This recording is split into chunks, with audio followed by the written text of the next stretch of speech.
Hello, everybody, and welcome back. We are back with the weekly astro forecast. I'm so used to Mercury, saying the old one. yeah, Mercury's still in retrograde. We've got some fumbling to get out of our system. Yeah, some words to trip over. And this week we are looking at the 13th of August to the 20th of August, going from Wednesday to Wednesday, because that's Mercury Day to Mercury Day, the god of astrology and the lord of Wednesdays. All hail thrice great Hermes. So we're looking at week 3, and after all the drama and intensity of last week, we can breathe. So just take a moment to breathe in, breathe out, and just let your shoulders go. It feels like, because this week we have a beautiful benefic enclosure of the moon, and that is all that's happening. It's like just the universe is letting us breathe, relax, sending us a nice little gift, and just letting us, I don't know, just incorporate everything that's happened, reflect on what's gone on, and just get on with our lives. So we haven't got a lot of transits, we haven't got a lot of bad news to share, just that good news.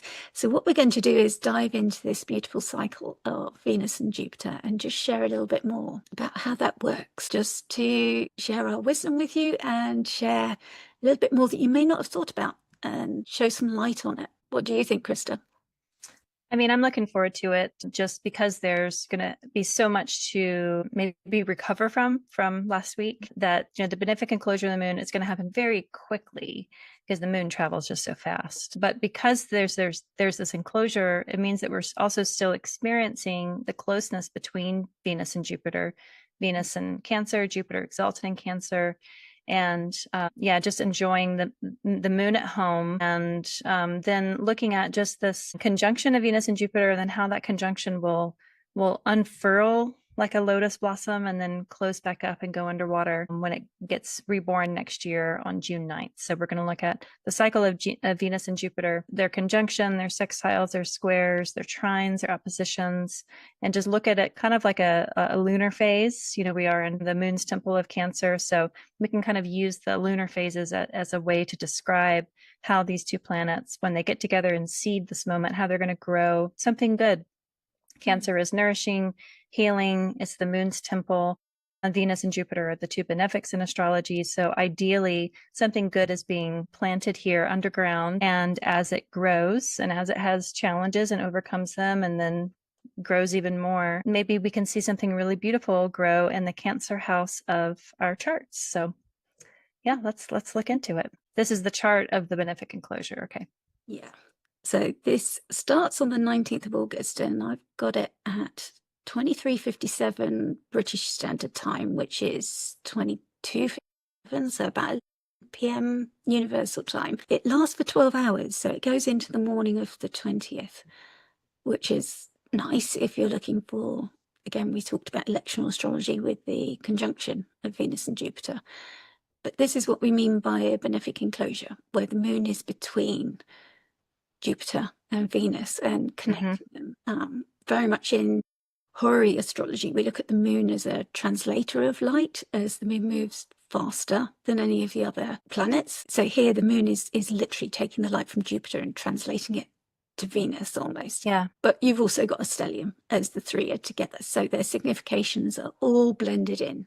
So you've got the ruler of Cancer, the exalted ruler of Cancer, and Venus, the ruler of Taurus and Libra. And they're all together, bringing all of that loveliness. They rule all of the good things in our lives, the things that we enjoy, the nurturing we receive from our mothers, remembrance and memory, and Jupiter bringing that expansion and good luck and the order and things that he will look after us. I mean, literally, when you think about the planet Jupiter, as I understand it, he orders that Kuiper belt of the asteroids. He literally protects the Earth from these asteroids that could be hitting us, and he deflects them all and protects us.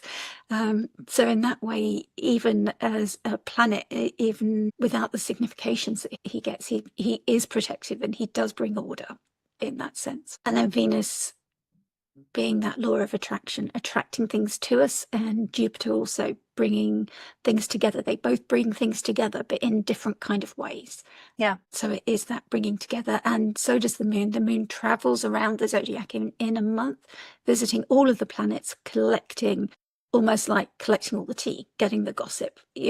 What do you say? What does she say? What does he say?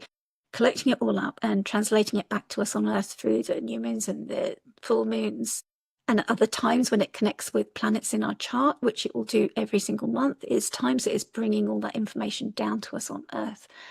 So yeah, I just feel like it's really nice. And in that Cancer area of your chart, so if you know what house that rules, that helps you bring those significations that it's bringing in for us. And I've got that it's sextile as well. Venus is applying to Chiron in Aries with the trine there. So that is bringing in some healing from that Aries part of our It would be a square also. between Cancer and Aries. Yeah. Yeah. That's what that picture was supposed to look like. So Chiron, it has been in Aries for a while, and the sigil looks like a key, and so kind of unlocking some sort of necessary healing to overcome it. The square is the aspect that's related to Mars, and the job of Mars is to overcome. And I like the enclosure of the moon at home there by the benefics, also kind of bringing in that healing journey that Venus and Chiron are going to make. Just before this happens, Mercury will have sextiled Mars, and this is the first aspect that Mercury makes after going direct. So again, it's like bringing in some sort of key, and Libra is the temple of Venus, so bringing all that in.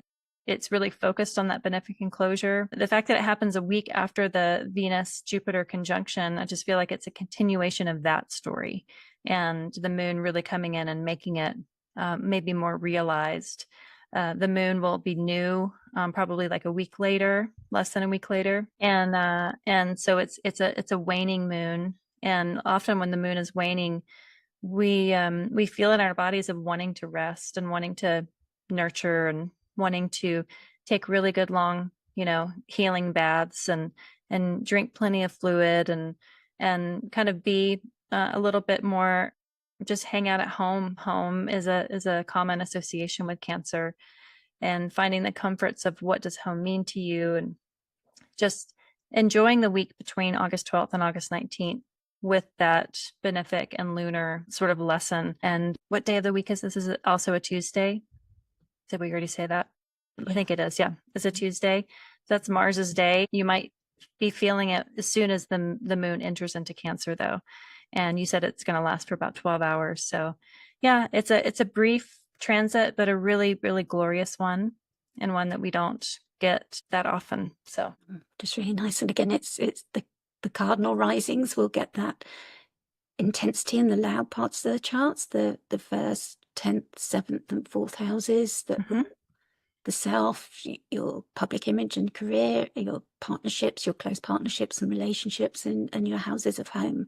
So Cancer, Libra, Capricorn, and Aries, if that's your rising sign. But yeah, it's if any of these signs are your Lord of the Year or your chart ruler or your solar return ruler as well, it's quite a few people I think are likely to benefit from those 2 weeks with the conjunction and then this benefic enclosure following the week after. So yeah, it's definitely worth making some nice plans around these days. So let's look at the next chart, because that refers back to the Venus-Jupiter conjunction. It's on August 12th of 2025, and that's the conjunction here.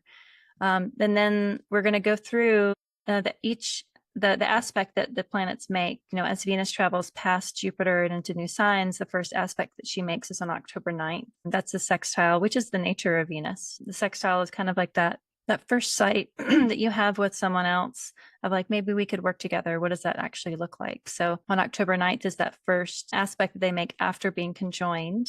And sextiles are notoriously subtle. They're hard to catch in the moment. But if you're given an opportunity around that date that relates back to what happens on August 12th or the intentions that you set on August 12th, you can kind of think of the August 12th as that new moon, that dark moon, that seeding moment between the two.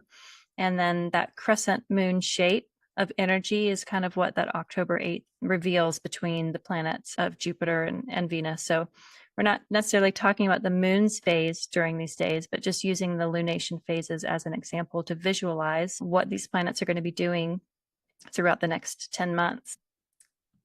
What are your thoughts on just Venus Jupiter sextile in general?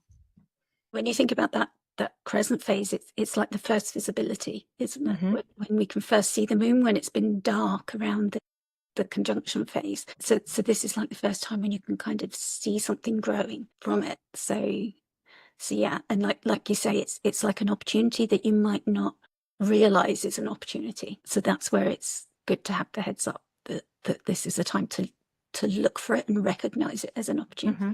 Because of that subtlety. So again, knowing the dates, knowing that that's the aspect, particularly if it impacts on your chart, to be aware, or if the 12th of August impacted on your chart, because that's where that was, then this whole cycle is likely to affect you, that what you planted then will grow in this cycle. So those subtle opportunities will be there. And sometimes we've got to look for them. We've got to, they're easy to miss. Sextiles are, there's missed opportunities all the time. One piece of advice is, if you use a digital calendar like Google Calendar or whatever, you can, August 12th, if you pay attention to astrology, you're probably aware of that date. But the rest of the dates, go ahead and put in your calendar, just for the whole day on October 8th, Venus sextile Jupiter.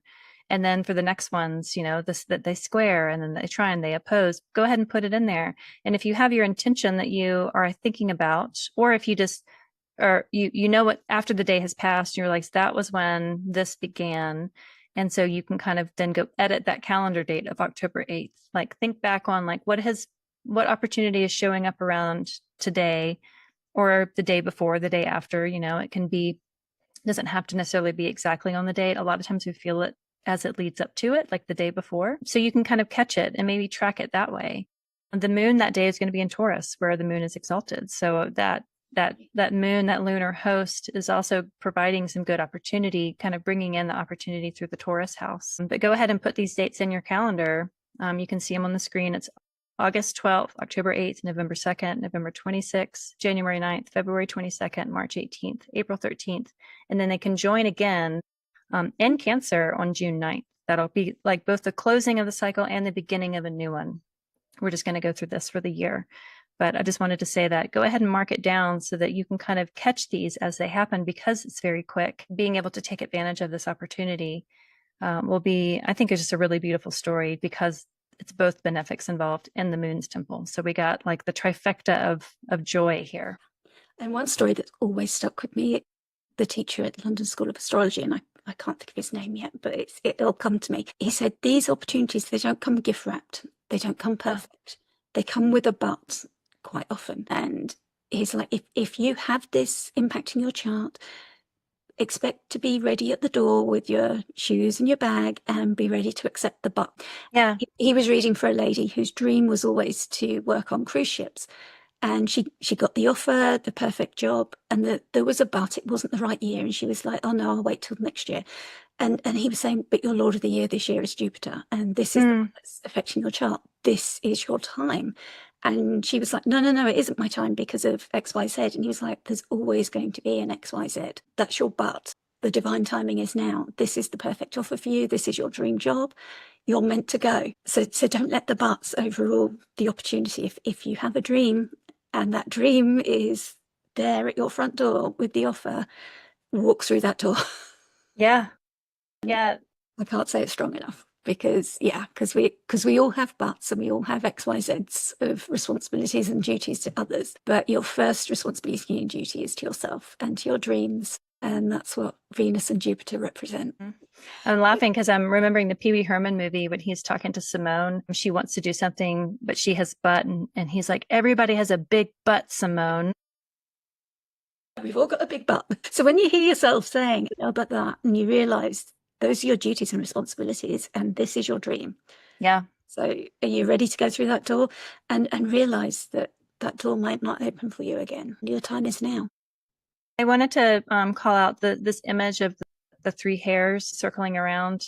This image is found in a lot of places in the world over like holy sites, and they don't exactly know what it means, but it felt appropriate for Venus and Jupiter in the moon's temple of just the movement of the wheel. The wheel of fortune in tarot is Jupiter. And the fact that the conjunction is happening in that middle decan of Cancer, which is the Three of Cups card. I don't know, just something about kind of like triple luck with this, like three lucky rabbits, kind of turning the wheel of good fortune as long as you can participate. It's not just like sitting around waiting for the perfect cruise ship opportunity to get you at the exact right time. In a negotiation or relationship, you have to be willing to sacrifice some things to get that greater thing. And so take advantage of it. Be risky, be bold, be adventurous so that you at some point want to go back and sit on your own couch because it's an adventure, but you're still making that effort to make some change, some good change. Cancer is a cardinal sign. It is part of that edge on the wheel that really does turn the light. It's not one that's lazy. Cancer gets this idea of like wanting to be away and home and slow, but Cancer is cardinal water. It is a change making water. And I just feel like we're given this opportunity. We're going to all have our big butts to not do things, but your butt should be, but I'm going to do it anyway. Maybe that's what everyone's big butt should be. Yeah. Have your list of butts, and at the top, but I'm doing it. This is my dream. Yeah. And let that come first, because leaving comfort zones is hard, but we're going to do it. So when they square, this is like the first hard aspect that they make. It's going to be November 2nd. The moon's going to be in Aries. So it's going to be squaring that original conjunction. Venus will be at home at 25 degrees Libra. Jupiter will be at 25 degrees Cancer.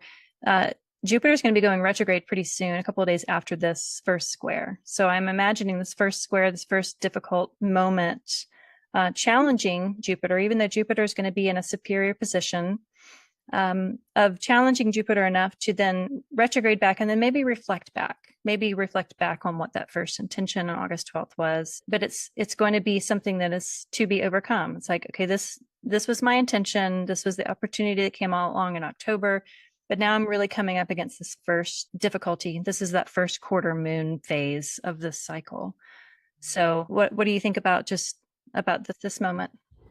Yeah, it might be a chance to sort out some of those butts. It's like they say, it's like a call to action. There's something that needs adjusting. It doesn't mean that the dream isn't happening. You're still on course, but you start seeing what some of the things you need to change are. Yeah. And those become apparent, and it's just time to adjust it. In the moon cycle, we often use the analogy of a plant growing, and sometimes you start seeing how the plants are growing, or what plants from seeds haven't grown, and maybe you need to thin them out. Maybe they need staking, maybe they need feeding. It's just that something needs to be, some action needs to be taken, and that starts to become visible, or something needs to shift and change slightly. Sometimes in cardinal signs, something's initiated, but it doesn't end up as the original exactly, and it shifts and changes into something slightly different because you're reviewing and reflecting and adjusting as you go. And especially with Jupiter retrograde, that's bringing in that opportunity to, like, okay, reflect on what exactly you need to change here. And with Venus in a different sign, that's your opportunity. Yeah.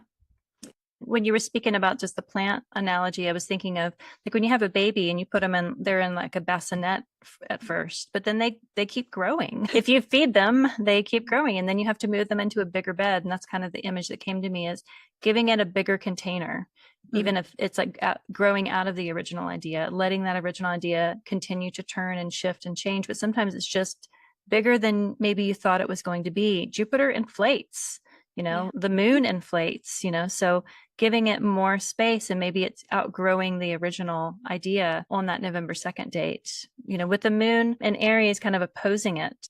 The moon is opposite by whole sign, not quite directly opposing Venus or not quite directly squaring Jupiter at this moment, but will the next day. So by default, it's pretty much in opposition to it. So a good challenge, I see this as like a good problem to have. If you stick with this idea of what you planted on August 12th, this is the first problem to have, but you get to have that problem because you started the idea to begin with. And then from there, just 2 weeks later, the day before Thanksgiving in the US, we're going to have the first trine. So Venus will be at 24 degrees Scorpio. where it's not at home, and it will be trining 24 degrees retrograde Jupiter. So Venus in Scorpio is, it's at home in the opposing sign of Taurus, so it's not at home in Scorpio. Venus in Scorpio just loves very deeply and almost obsessively to a fault, almost like wanting to have no one else. It's kind of like the Smeagol from Lord of the Rings, like having my precious and not wanting anyone else to touch it, holding it very, very tightly. But trining that retrograde Cancer, to me, this is like really doubling down on the commitment you made in August 12th of like, I really care about this. And so learning how to not hold too tightly, but love lightly, this idea that you began, and letting it flow. Venus and Jupiter in a water sign. The trine aspect is the nature of Jupiter, really helping that love flow through it. So the moon is going to be in Aquarius. It's going to be at 15 degrees Aquarius. So a little further away, kind of where the full moon is going to be last week. But again, hosting that trine between Jupiter and Venus. And the moon will be able to see Venus, but won't be able to see Jupiter. But this is the first retrograde stage of Jupiter in Cancer for the year. So maybe going back and doing a little reflection on what's going to help it flow better, looking back of what has worked, what hasn't worked. And if this is a specific project, like a tangible project, even if this is just a lifestyle change or, reconstruction of the area of life for Cancer for you, I find that this one hopefully will flow a little bit better, even if it's flowing to return back to something that maybe you tried once and it didn't work, but going back to it to see if it works this time. For sure. I mean, they're known for bringing ease, these trines. So it's very easy to just sit back and go with that flow. But certainly if you're working with the cycle to deliberately manifest something, especially with the Jupiter retrograde, it's really good to use that ease to lean into what the retrograde is showing you and just use the ease to make those adjustments again, because you have ease to do whatever the retrograde is showing you. It's like, again, you can make those adjustments with ease. So the actions that you take will flow easily. So again, the adjustments that you were asked to take at the square, you can see them working with ease, and you can still look at those reflections that you're being shown, and those will come easily to you as well. You can consciously bring them in rather than just sitting back and letting them flow over you. Yeah. And if you look at the time difference too, between August 12th and October 8th, that's almost 2 months, of this dark time. And then October 8th to November 2nd, it's basically a month. But then from the square, from that first difficulty to the trine, the flow, it's only 2 weeks, So to me, that says like, it will be difficult, but if you stay diligent to work through it, then you'll have ease a lot quicker. We do have a little bit more distance from that ease than to that opposition or that full moon moment of it. But this transition between the square and the trine, I feel like will be, again, if you commit to it and you really double down and see why you care deeply about this original idea, that the flow will last a lot longer as it flows into something to show for it, having that full illumination of the project or the idea or the change that you're instigating when we have that opposition with Venus and Capricorn. And let me just pull that chart up so I can look at it here. It's going to be January 9th at 1, 2, 3, 4 p.m. my time. So right around noon, Venus will be at 20 degrees Capricorn. Jupiter is at 20 degrees retrograde Cancer, and the moon is in Libra. So we have that full moon illumination of working through that issue on November 2nd, allowing that flow and really riding that flow for a good long while from November 22nd into that full moon phase of this synodic cycle between the two benefics on January 9th. Yeah, that's nice. And again, you get that clarity, don't you? There's the opposition, which can be tense. That's the nature of Saturn. But as we said earlier on this week, Saturn helps you build something lasting, solid foundations, solid boundaries. It isn't always pleasant when you're doing it. You might not necessarily enjoy the process, but quite often the results of what you produce are something you can be proud of. So the opposition isn't always comfortable. But when you get there and you're getting this clarity and this illumination of Jupiter showing you, and again, because Jupiter's retrograde, Jupiter, that reflective process that you're doing with Jupiter in Cancer, going back over the degrees that it's traveled through in Cancer, showing you what's going on for this cycle and maybe what needs to change and what's working for you and maybe what isn't working, and exactly how it's growing and what it's growing into, what's possible and what isn't possible. It's like these difficulties, but that gives you a chance to build something that's really going to work for you, work really well for you. Yeah. And that's like the Saturnian nature, isn't it? When we think of that mountain goat that will overcome any obstacle, any sort of boulder in its way, it's going to get up that mountain regardless. When you think of that mountain goat, it really doesn't let anything get in its way and stop it getting to its goal. And this is the moment where you are going to get to that goal. Another thing about that day, though, too, is that we have the sun at 19 degrees, very close to that Venus. And also we have Mars at 19 degrees. Within 3 minutes of the sun, Mars is exalted in Capricorn. And so having Venus, the sun, and Mars all there together in Capricorn, yes, like oppositional and defiant, but that exalted Mars with the sun in Saturn's simple and then Venus there, really like holding, maybe having that difficult, but a very empowering meeting with the sun and Mars to argue the case for why it should continue. And like, look at all the work that I've done up to this point and being truly empowered by it. We'll have Saturn and Neptune back in Pisces at that point. So they're not getting the square from Saturn and Neptune in Aries, and the moon in Libra there at 9 degrees. So it's away from a direct square. So we're not looking at a T-square situation here. It really is like being able to argue your case of what work you have to show for it on January 9th. And to me, it's like a reason to celebrate. If you've stuck with this project for these, you should have a lot to show for it, even if it's just you being diligent about tracking your own transits, like seeing how this plays out in your life, looking at the charts for all of these days and seeing where it might hit you in your own nativity, but particularly in the Cancer house, and see what you're building and feel like you will have something to reflect on. If we think of it as that full moon, the moon reflecting the sun's light, if the light of this project is being shown on this opposition day, look and see all of the work that you've done.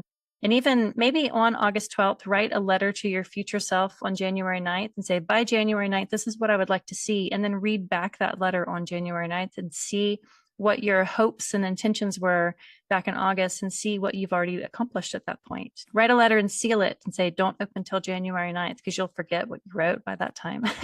So then from that, we're going to have a little over a month before it trines. This one I like a lot. So we're going to have Venus at 15 degrees Pisces.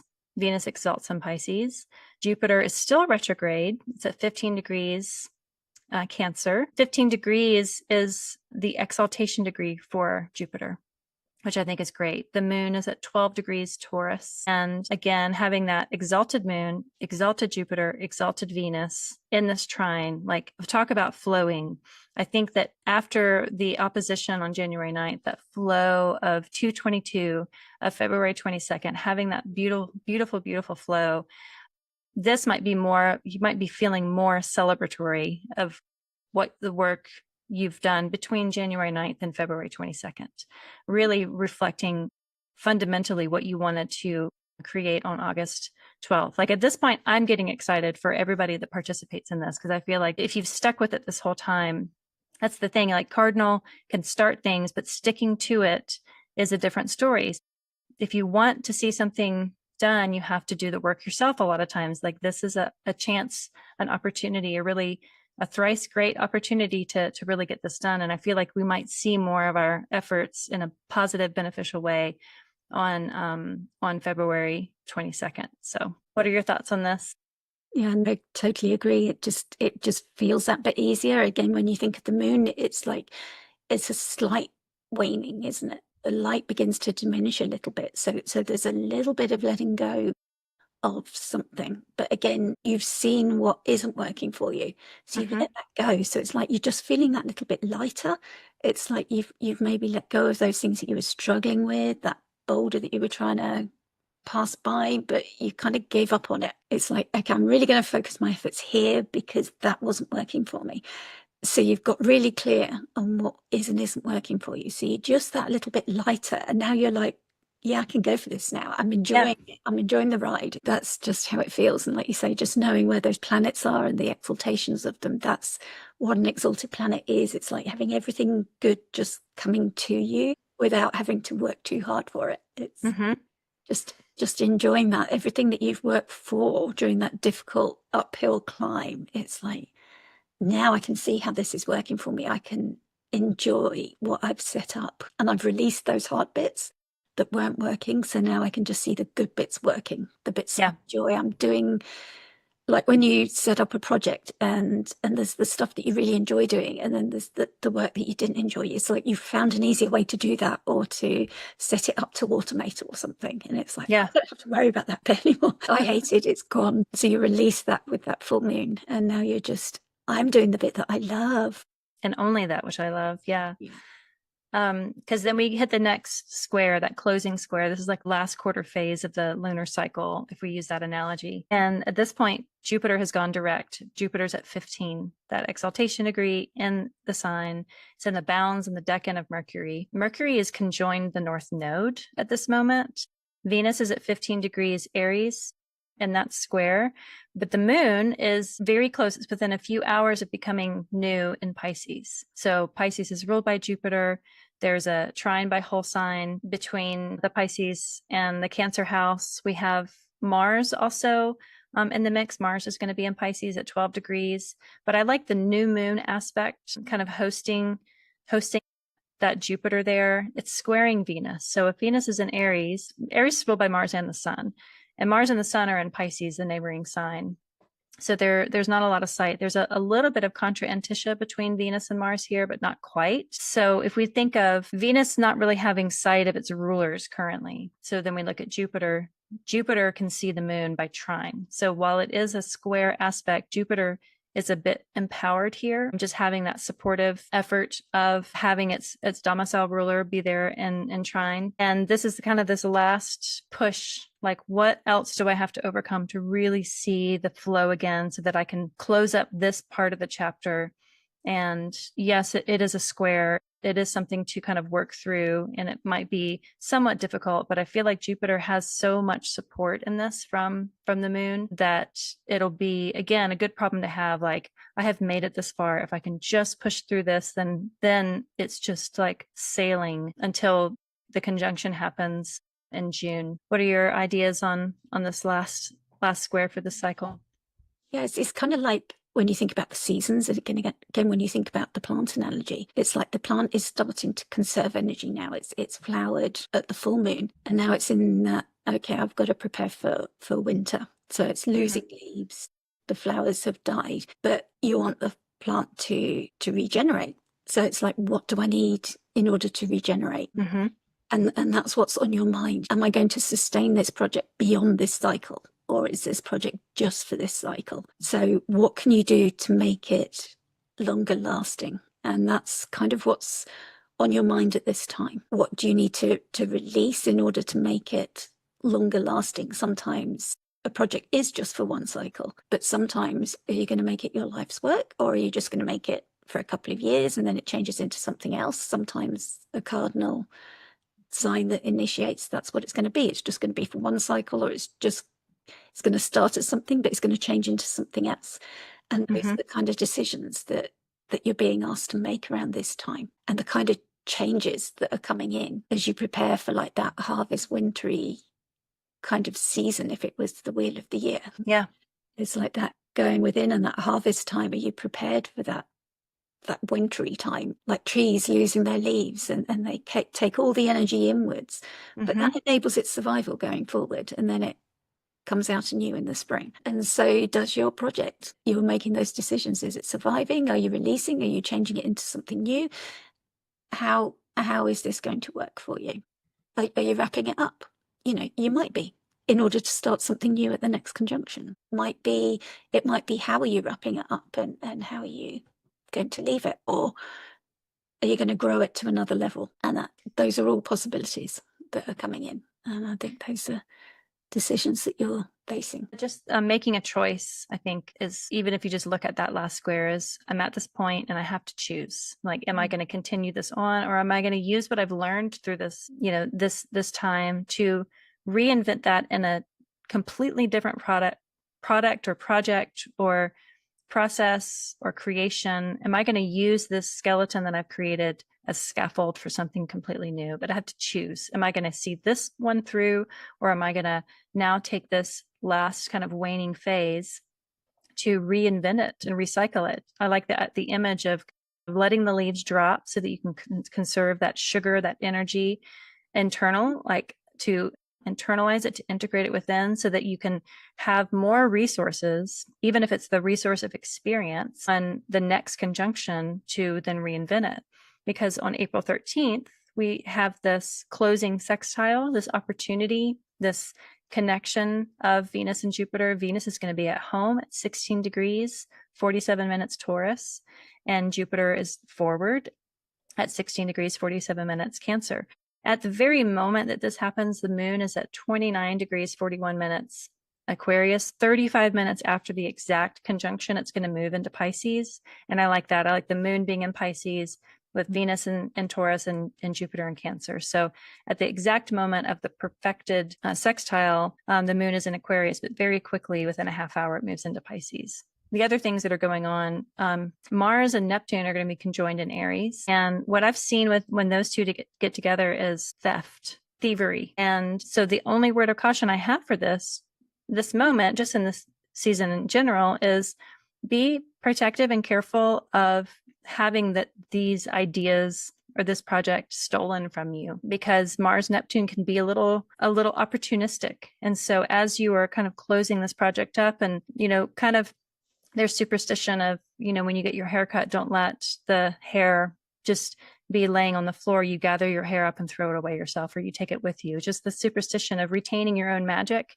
retaining your own ideas and your own processes, having that Neptune Mars there. It can, there are other significations when those two planets get together, but at this moment, kind of seeing how close they are, it just reminds me of, don't give away things unnecessarily. Give them to people that are deserving, not to someone that just wants to steal your own magic or your own wisdom from you. But as this closing sextile, it is kind of this final crescent as it wanes to become new again. They're going to conjoin on June 9th, but on April 13th, there's still some visibility. And so this is this moment of closing this chapter, looking at what you've done since August 12th, 2025. This is now April 13th, 2026. And with a really beautiful at-home Venus and exalted Jupiter, with the moon in Aquarius Pisces, kind of hosting this final visibility before it becomes new.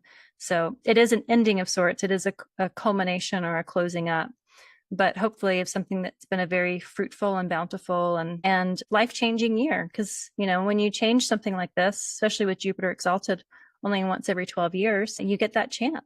12 years ago, I gave birth to my son. He has Jupiter and Cancer in his chart. And so the last 12 years have been a whole lifetime. And what's the next 12 years going to be? Just that chapter of being a young child and then turning 12 years old, he will be a different person the next time Jupiter comes into Cancer. And so will we all. We will all be very different people 12 years from now. So what goodness do you want to create? And this last sextile is like seeing that last visibility of this specific project. And then how are you going to close it up? How are you going to sweep up your own hair off the barbershop floor so you can kind of not just let it go to waste and be stolen from you, but then retain that and compost it into kind of a new idea that you can then plant again on June 9th. There'll be a whole different cycle that follows it. So yeah, what are your thoughts for the crescent before we close up on June 9th? Yeah. And like you say, it is that in the same way that the opposite is the first visibility, this is the last, as you say. And it is that time for like a death and a rebirth symbolically. In order to have that rebirth of the new, to bring that in, you've got to have that easing away and an ending of sorts. So whatever decisions that you made at this square, it's like you're taking action on them. It's still a sextile, so there's still opportunities. And as you've said, the astrology for all of these aspects is just like really lovely. I appreciate you talking us through the cycle like this, because just knowing how these connections are being made, it's just really interesting to hear. Actually, like that Mars-Neptune aspect as well coming up then. Like that seems significant for a death and an ending. Yeah. In preparation for a rebirth. But that doesn't necessarily mean that whatever you created is ending. Like you say with your son, it's not an ending, it's a change. And when we've all got to shed skins and rebirth something new in us, and that is the wheel of life. Yeah. We go through these cycles and we all grow and evolve. To do that, we've got to shed some aspects of our personality to bring the new in. And quite often it's a very subtle process that we're not always aware of. But with astrology, that gives us insight into how these cycles do operate. And when we see the dates and the timings, we can sometimes say, oh gosh, yes, I know where I was 12 years ago and I can see that cycle coming in. And it's really one of the greatest gifts of astrology, I think, is when these dates really chime with us and we can track them and see them really playing out.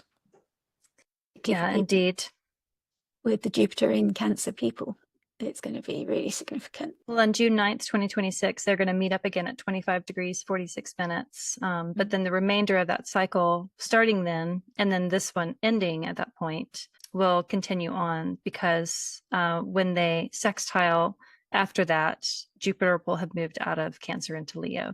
This really is kind of that final, their conjunction moment, that seeding moment will be in Cancer. Continuation of it will be Jupiter and Leo, which is also great. I mean, Jupiter and Leo is fun. It's triplicity lord of Leo. So, I mean, it's a different story, but having an exalted planet, exalted benefic and exalted greater benefic be joined with the other benefic is really kind of a special moment. And so I hope that you'll take advantage of it because, in tarot, you have the ace cards. They're like the one, they're usually a hand coming out of the heavens, coming out of the clouds, just gifting you something.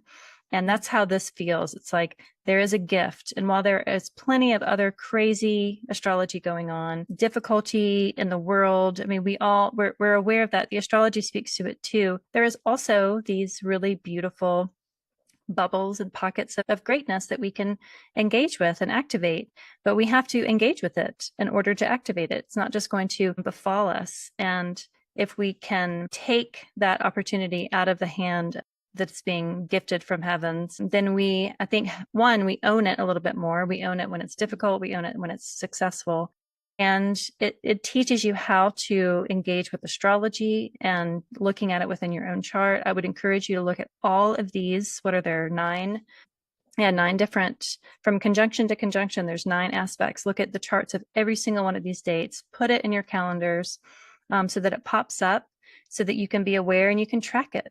And if there's a chart that specifically speaks to your nativity, I mean, these are going to run the gamut between, 15 to 25 roughly. And so there might be some charts that hit more specifically. And if Sonia, one of them hits one of your angles, like very directly. And so it's good to kind of look at that in your own chart to see maybe how you could expect to experience it, not just in your Cancer house, but in the other houses that Venus is going to be transiting. So I'm looking forward to it. I think it's going to be fun. I hope that if you do this, that you let us know as it's happening. I think that it might be fun to revisit this maybe in November, January, and March when we hit the squares, like revisit it and see what has been happening for us, how to continue to track it, even if you didn't start it in August, if you start it in January, to be like, okay, I'm going to look back and do retroactive planning and see kind of what's already been happening so that I can take charge of this because it's getting out of control. I just think that it's a fun collective project to do. And yeah, Sonia got this from AstroSeek, all the dates. Yeah, so it's quite easy if you want to look back and see if the last cycle impacted your chart, if this one isn't. They met in Taurus for the conjunction in 2024, and you can see how it went from conjunction, sextile, square, trine, opposition, trine, square, sextile, to the conjunction that we're in now. So you can go back and it's really easy then. They've got a little button to pull up the chart for each. So this is in Astro Tools, and you can just enter in planet Venus, planet Jupiter, and the dates that you want to look at. So I just entered in from May 2024 to look at 2026 to take us up to the June conjunction. And then I see that because of the retrograde, we've got Venus in Libra, but she'll retrograde there, and Jupiter in Leo. And we'll get 3 of those sextiles. So that opportunity phase, Wow, yeah. opportunity will come 3 times in 2026. So it's a good way to track, to go back if you think that there's a cycle that did hit your chart and you want to look backwards, or if you want to look forwards, you can get any sort of date range thanks to the lovely Peter from AstroSeek, who is Venus in Cancer twin of Kristen. So it's great that he offers us these tools that just a couple of clicks and you've got all of this like really wonderful information just at your fingertips, and one more click and you've got the chart. So it's very easy, makes it very easy to track it, very easy to see all these Jupiter in Cancer and where Venus will be exactly through. And then you've got all the dates as well, so you can add them to your diary. But do take a screenshot of this beautiful slide here with the dates, and she'll tell you what type of aspect we're looking at as well. But good luck. Let us know how you do and what you find as well. If you're looking backwards or you're looking forwards, do let us know. Yeah. Because it's great work. And this is like one of the beauties of astrology is that it brings us this tool that helps us bring insight and clarity to our lives and helps us to co-create with the universe. You know, it's like this is what it's offering us, and are we going to run with it and ease ourselves into the flow of it, but also work with it as well. So thank you so much, Krista, for suggesting looking at that. It's Sure. really good. And hopefully next week, unfortunately, Mandy couldn't be with us for the last 2 weeks, but we'll be back next week looking at the 20th of August to the 27th of August. So we'll see you then, hopefully. If you've enjoyed this, please do remember to like, subscribe, comment, let us know how the Jupiter-Venus cycle has been going for you, and enjoy that benefic conjunction as well. Yes. Enclosure. Thank you, Krista. Bye. Thanks, Sonia. Bye.